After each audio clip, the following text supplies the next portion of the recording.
Hello दोस्तों, मेरा नाम है जितेंद्र कबीर और आपके अपने यूट्यूब चैनल जेके लर्निंग पॉइंट पे आपका स्वागत है। दोस्तों, आज की इस वीडियो में हम ईवीएस की एनसीईआरटी की स्टोरीज को देखने वाले हैं। तो बने रहिएगा वीडियो में अंत तक, क्योंकि वीडियो बहुत ही इंटरेस्टिंग होने वाली है।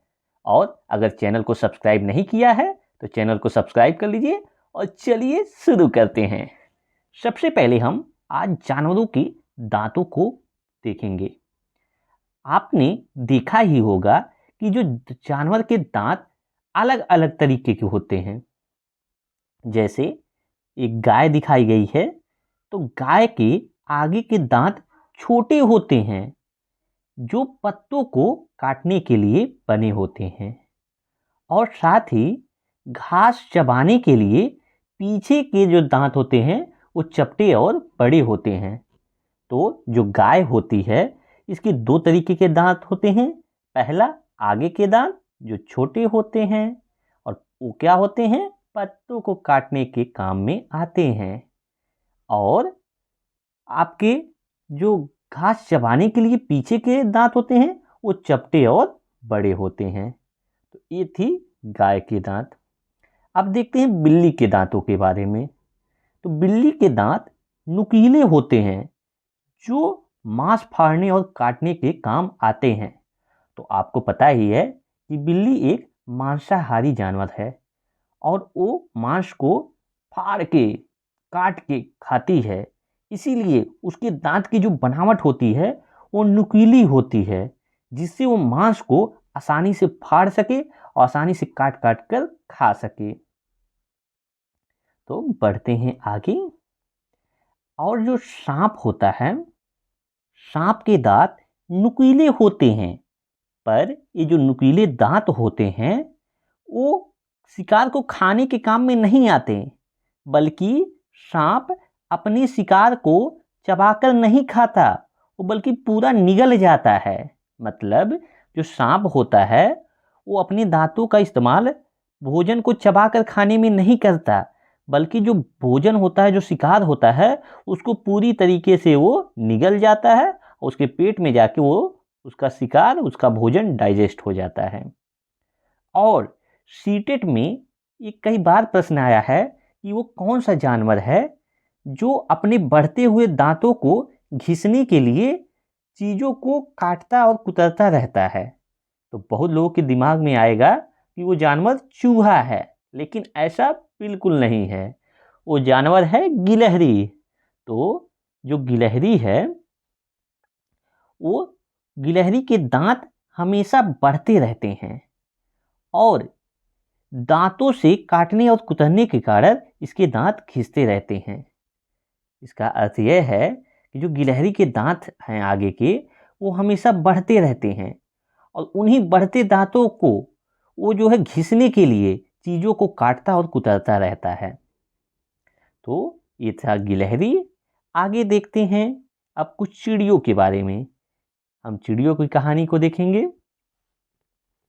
तो ये कहानी में है कि गोपाल भाई के घर वाली सड़क के किनारे बहुत सारे पत्थर हैं और इन पत्थरों के बीच जो खाली जगह है, उसी के बीचों में कलचीड़ी यानी इंडियन रॉबिन ने अंडे दिए हैं।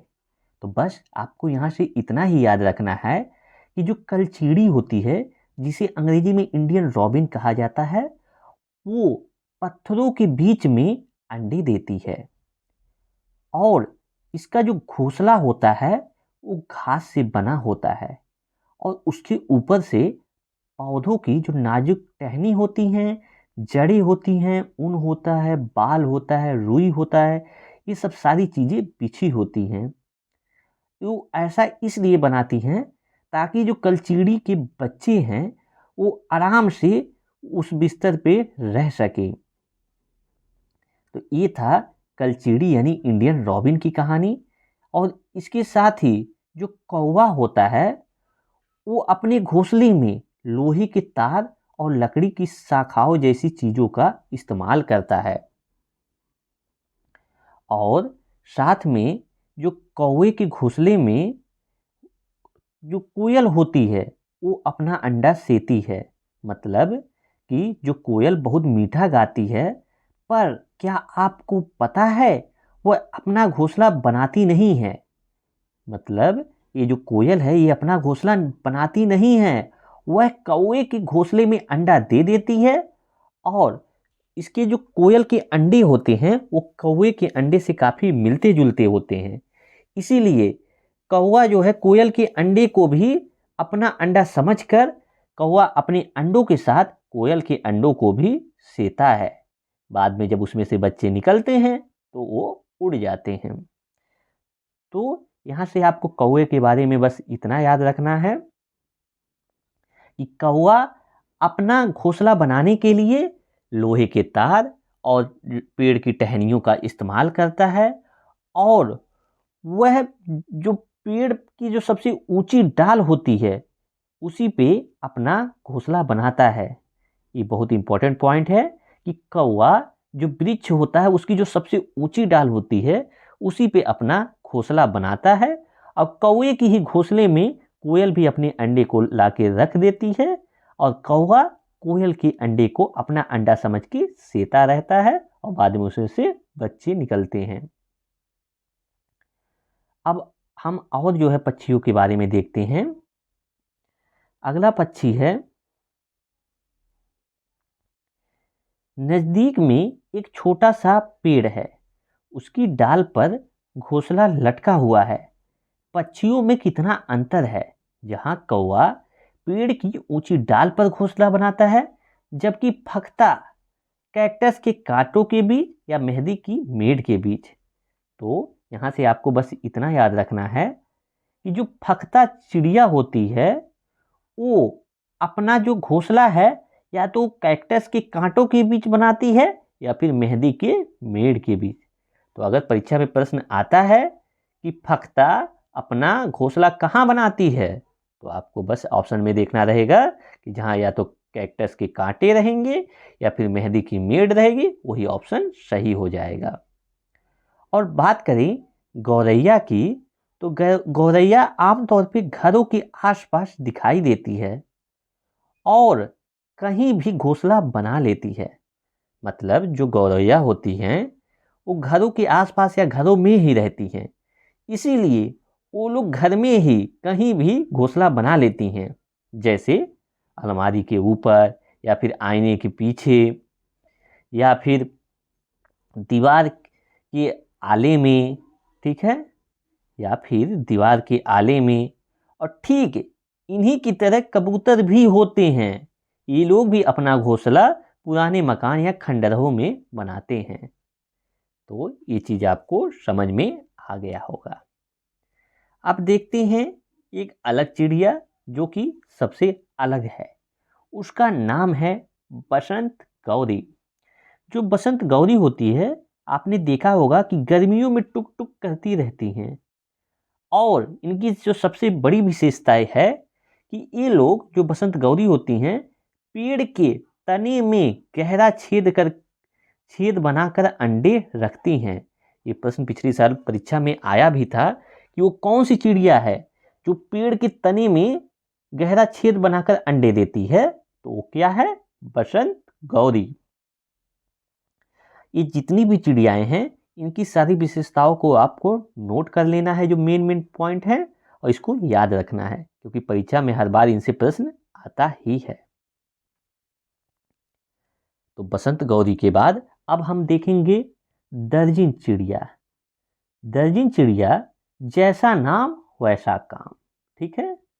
मतलब ये जो दर्जिन चिड़िया है वह अपने नुकीले चोंच से पत्तों को सी लेती है। देखिए यहाँ पे दर्जिन चिड़िया दिखाई गई है, ये अपने नुकीले चोंच से क्या कर रही है, पत्तों को आपस में सील रही है, और उसके बाद उसके बीच जो थैली बन जाती है, जो पत्तों से सिलने के बाद जो थैली आकार नुमा बन गया, उसी थैले में अंडे को देने के लिए तैयार कर लेती है, और यही उसका घोंसला है। मतलब इसी में वो अपना अंडा देती है।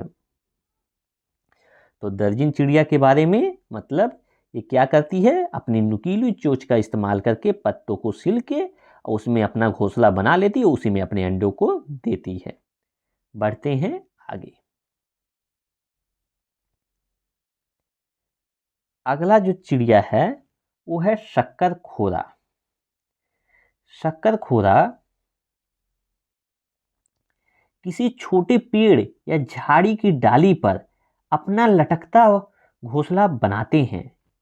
मतलब आपने कई बार वृक्षों में देखा होगा कि लटकते हुए घोंसले, ऐसे जो वृक्ष होते हैं उसी की टहनियों में जो है खूब ढेर सारे घोंसले जो है लटकते रहते हैं, उसमें चिड़िया अपना अंडा देती हैं। तो जो लटकता हुआ घोंसला होता है वो किसका होता है? शक्करखोरा का। ठीक है। तो परीक्षा में प्रश्न अगर आए कि शक्करखोरा कहाँ अपना अंडा देती है, कहाँ अपना घोंसला बनाती है, तो छोटे पेड़ों में या फिर उसकी झाड़ी की डाली पर अपना लटकता हुआ घोंसला बनाती हैं। और उसी शाम हमने एक डाल से टंगा शक्करखोरा का घोंसला देखा। ये जो आपको इमेज में दिख रहा है पेड़ की टहनी पे लटका हुआ, यही शक्करखोरा का घोंसला है। इसमें देखिए चिड़िया आके बैठ रही है। क्या आप जानते हो कि यह जो घोंसला है ये किन चीजों से बनता है? मतलब जो शक्करखोरा का घोंसला है वह बाल, बारीक घास, पतली टहनियाँ, सूखे पत्ते, रुई, पेड़ की छाल के टुकड़े और कपड़ों के चिथड़े होते हैं। यहाँ तक कि मकड़ी के जाले भी इसमें इस्तेमाल होते हैं। तो समझ में आ गया शक्करखोरा का घोंसला कैसा होता है। तो ये सब पॉइंट्स आपको शक्करखोरा के घोंसले के बारे में याद रखना है कि इनका जो घोंसला है वो पेड़ की टहनी से लटकता हुआ रहता है और इसको बनाने में बाल, बारीक रुई, घास, टहनियाँ, सूखे पत्ते, पेड़ की छाल और यहाँ तक कि मकड़ी के जाले और कपड़ों के चिथड़े होते हैं। ठीक है। इस सब का इस्तेमाल करके शक्करखोरा अपना घोंसला बनाती है। अब बढ़ते हैं आगे। अगला जो चिड़िया है उसका नाम है बीवर पक्षी। ठीक है। तो क्या आप जानते हैं कि बीवर पक्षी जो होते हैं उसमें जो सभी बीवर पक्षी होते हैं, ठीक है, जो बीवर पक्षियों में जो मेल यानी नर बीवर पक्षी होते हैं वे अपने घोंसलों को बनाते हैं और जो मादा जो फीमेल बीवर होती है उन घोंसलों को देखती है और उनमें से जो सबसे अच्छा लगता है उसमें ही वो अंडे देती है। मतलब जो बीवर पक्षी होते हैं उसमें जो मेल बीवर पक्षी होता है वो क्या करता है, घोंसलों को बनाता है, कई जो है ढेर सारे घोंसले बनाता है। उसके बाद जो फीमेल जो मादा बीवर पक्षी होती है उन घोंसलों को देखती है, जो उसको पसंद आता है उसी में उस अंडों को देती है। तो ये थी बीवर पक्षी की कहानी। तो यहाँ पे पक्षियों की कहानी खत्म होती है। और अगर चैनल को अभी तक सब्सक्राइब नहीं किया है तो चैनल को सब्सक्राइब कर लीजिए और कमेंट करके बताइए कि वीडियो कैसी लगी है। और अब हम लोग देखेंगे कि पक्षियों के जो पंजे होते हैं, जैसा उनका काम होता है वैसे उनके पंजे होते हैं। तो आइए कुछ पक्षियों के पंजों को देखते हैं।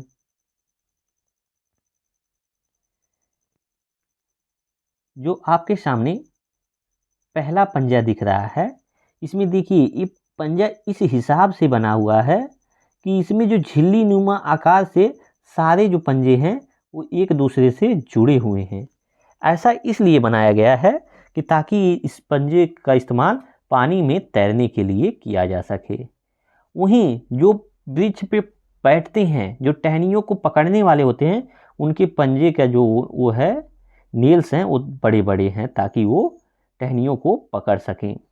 और वहीं जो शिकार करने वाले आपके पक्षी होते हैं जैसे बाज, उसका देखिए कितना मजबूत पंजा है, एकदम नुकीला सा, ताकि वो शिकार को पकड़ सके और उसको पकड़ के फाड़ सके। वहीं बात करें जो आपके पेड़ पे चढ़ने वाले होते हैं, उनके भी पेड़ को पकड़ने के लिए उनके पंजे उसी हिसाब से बने हुए होते हैं। और कुछ चिड़िया होती हैं जो ज़मीन पे चलती हैं, जो वृक्षों पे नहीं बैठती बल्कि ज़मीन पे चलती हैं, उनके पैर ऐसे लंबे होते हैं और पंजे इस प्रकार के होते हैं जैसे सारस। तो ये था चिड़ियों का पंजा। अब आइए चिड़ियों के चोंच के चोंच को देखते हैं। देखिए, जो पक्षियाँ होती हैं, जैसा उनका चोंच होता है वैसा ही उनकी खाना होता है। ठीक है, जैसा वो भोजन करते हैं उसी प्रकार से प्रकृति ने उसके चोंच को बनाया है। तो जिन चिड़ियों का चोंच ऐसे नुकीला टाइप होता है, वो लोग क्या करते हैं, मांस को चीरने फाड़ने के लिए इसका इस्तेमाल करते हैं। तो इस टाइप के नुकीले चोंच वाले चिड़िया क्या करते हैं, मांस को चीर फाड़ के खाते हैं। वहीं अभी आपने पढ़ा है कि कुछ चिड़िया होती हैं जो वृक्ष में छेद करके घोंसला बनाती हैं। तो आप कमेंट करके बताइए कि कौन सी चिड़िया है कि जो वृक्ष में छेद करके अपना घोंसला बनाती है, उसका नाम आप कमेंट करिए। और उनके देखिए ऐसे नुकीले टाइप के चोंच होती है ताकि वो वृक्ष में आसानी से छेद कर सके। तो इसका जो चोंच है वो लकड़ी में छेद करने के लिए काफ़ी उपयुक्त है, इसीलिए ये लोग वृक्ष में छेद करके अपना घोंसला बनाते हैं। वहीं कुछ चिड़िया होती हैं जो फूलों का रस चूसती हैं, उनका चोंच इस तरीके से हल्का नुकीला होता है। और आगे देखते हैं, वहीं कुछ चिड़िया होती हैं जो कीचड़ में छानबीन करके या फिर मिट्टी को खोद कर कीड़ों को निकालने के लिए उनके चोंच ऐसे लंबे पतले आकार में बने होते हैं। वहीं कुछ चिड़िए ऐसी होती हैं जो आपके मटर के दाने, गेहूं के दाने, धान के दाने, अनाज के दानों को जो बीज होते हैं उनको जो दबा कर तोड़ने के लिए उनके जो है चोंच इस प्रकार की बनी होती है। वहीं कुछ चिड़ियों का जो चोंच होता है वो काटने के लिए काफ़ी बेहतरीन रहता है, जैसे ये चिड़िया आपको दिखाई गई है। जैसे कौवा है, वो लोग भी मांस को काट कर खाते हैं, तो उनका जो चोंच है इस प्रकार का होता है। अब बढ़ते हैं आगे और हम लोग पढ़ेंगे ऑस्ट्रेलिया के जो रेगिस्तान में ओक ट्री पाया जाता है, ओक नाम का वृक्ष पाया जाता है, उसके बारे में हम लोग पढ़ने वाले हैं। तो आपको बता दें कि ये जो रेगिस्तानी ओक है ये ऑस्ट्रेलिया में पाया जाता है। इससे परीक्षा में कई बार प्रश्न पूछा है, तो इस पॉइंट को आप काफ़ी ध्यान से पढ़िएगा।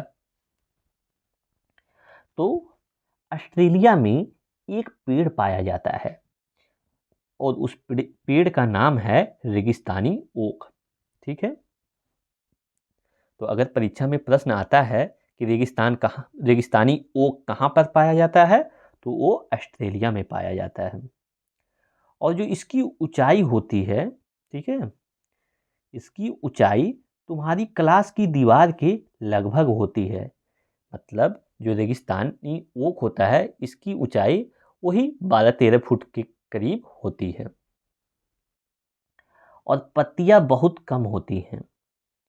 और आप अंदाजा लगाइए कि इसकी जड़ें जमीन में कितनी गहरी जाती होंगी।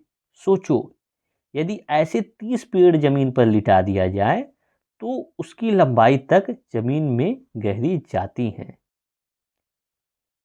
इसका अर्थ यह है कि जो रेगिस्तानी ओक होता है उसकी जो लंबाई है मात्र 12-13 फुट की ही होती है, लेकिन उसकी जो जड़ें होती हैं वो बहुत गहराई तक, लगभग जो एक पेड़ होता है रेगिस्तानी ओक उसके 30 गुने तक अंदर जाती हैं। उसके बाद इतना गहरा जो है रेगिस्तानी ओक का जो जड़ें होती हैं, और ये जो जड़ें हैं तब तक अंदर जाती रहती हैं जब तक कि इन जड़ों तक पानी ना पहुंच जाए। मतलब जो रेगिस्तानी ओक 10-12 फुट का होता है अपने 30 गुने अंदर तक जमीन में जाता है उसकी जड़ें, और ये जड़ें तब तक अंदर जाती रहती हैं जब तक उन जड़ों को पानी नहीं मिल जाता। और यह जो पानी मिलता है इसको, रेगिस्तानी ओक को, वो पेड़ के तने में जमा रहता है। और जब इलाके में रहने वाले लोग यह बात जानते थे कि जब कभी इलाके में पानी नहीं रहता था, जब भी कभी इलाके में पानी की कमी हो जाती थी, तो वहाँ के लोग तने के अंदर पतला पाइप डालकर पानी को निकाल लेते थे। तो ये है आपकी रेगिस्तानी ओक की कहानी। तो बस आज की वीडियो में बस इतना ही। इस वीडियो को देखने के लिए आपका बहुत बहुत धन्यवाद। चैनल को सब्सक्राइब करें, वीडियो को लाइक करें, कमेंट करें, अपने दोस्तों के साथ शेयर भी करें। Thank you.